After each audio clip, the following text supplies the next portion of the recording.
MotorWeek is made possible by Auto Value and Bumper to Bumper, TireRack.com, and Haggerty.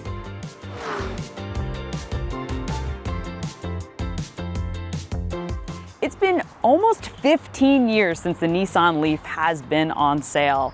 And it's kind of hard to believe that this was the first ever mass-produced EV. That's right, before Tesla, there was the Leaf.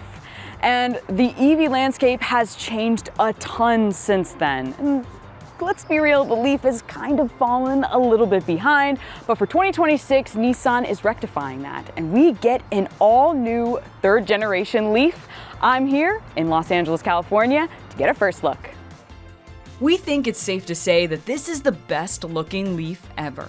No longer a quirky little bubble on wheels, the third-generation Leaf looks like a smaller but well-proportioned Aria.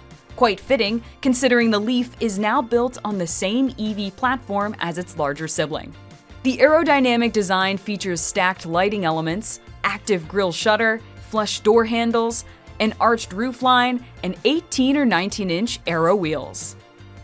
So the taillights on the Leaf are really distinctive, really intriguing. They have this holographic design on them. And in an age where headlights and taillights are pretty much your vehicle's calling card on the road, this Nissan Leaf is bound to stand out. You'll find the 2-3 iconography scattered around the car, as the numbers 2 and 3, quite literally translated in Japanese, is Nissan. But there are also functional aspects of its updated looks. So with this new design language here on the Leaf, as you can see, there's no charge port on this front end. That's where it used to be, right here on the front in the middle. But instead, we actually have 2 charge ports, and there is some rationale behind that. If you come over here, we can see the front overhang of this third-generation Leaf. It is very short. So the idea is that you'd be able to pull up much closer to a charger than you would previously. Now, our 2 charge ports. We have our level 1 and level 2 charging right here. It's the 1772 plug. This is for our level 1, level 2, your daily charging that you're going to do. It's much slower. But on the other side of the Leaf, we have a NACS Tesla charger right here. This is going to be for DC fast charging only. So it's conveniently located right here on the passenger side, so it's much easier when you pull up to a Tesla supercharger, which means that your Leaf has access to every single Tesla supercharger in the nation. Very forward thinking, and unlike anything we've seen on pretty much any other affordable EV out there. Nissan says the Leaf can DC fast charge from 10 to 80% in 35 minutes. That's a huge upgrade. Plus, it will have plug-and charge capability. All Leafs are front drive only, and most are powered by a 75 kilowatt-hour battery paired with a 160 kilowatt motor for 214 horsepower and 260 pound-feet of torque. Range depends on configuration, but should be between 259 to 303 miles. Arriving later is the base S trim with a 52.9 kilowatt-hour battery pack paired with a 130 kilowatt motor for 174 horsepower and 254 pound-feet of torque.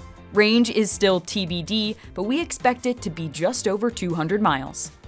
All very respectable gains over the previous gen. An improved thermal management system will help with battery efficiency in hot or cold temperatures, along with new battery preconditioning. The Leaf also sees a multi-link independent rear suspension for improved handling and a new electric power steering rack, which has been tuned right here in the US. Coming inside the Leaf, we have a completely redesigned dashboard, center stack. We have way more open space here between the driver and the passenger. It's way less cluttered. Previously, the Leaf was very quirky with its interior design. That is no longer. We have simple, modern. Our gear shift is just buttons right here rather than that little mouse shifter that they had kept from the first generation Leaf.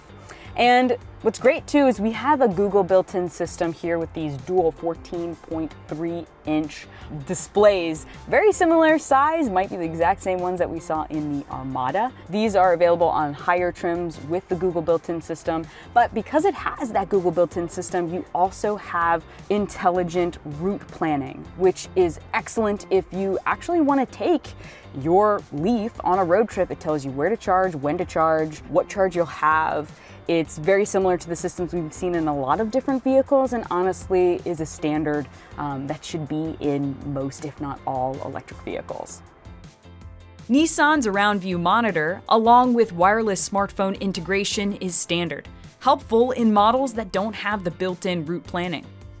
Move up the Leaf trim structure for options like heated front and rear seats, 10-speaker Bose audio system, a dimmable panoramic roof, ambient lighting, and a wireless charging pad.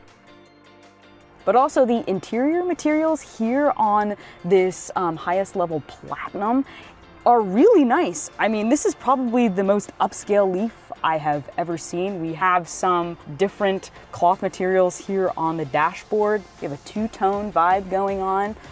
So just overall, this is a really nice interior.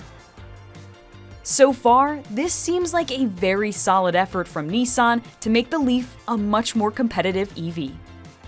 So the good news is that the 2026 Nissan Leaf is coming this fall 2025. Pricing is still to be determined, but Nissan says it's going to fall under affordable. Now the current Nissan Leaf can be had for around $28,000, so under 30 grand. Even though it's going to be built in Japan, we hope that it's still eyeing that price point. So we'll have more on the 2026 Nissan Leaf coming up soon, right here on MotorWeek.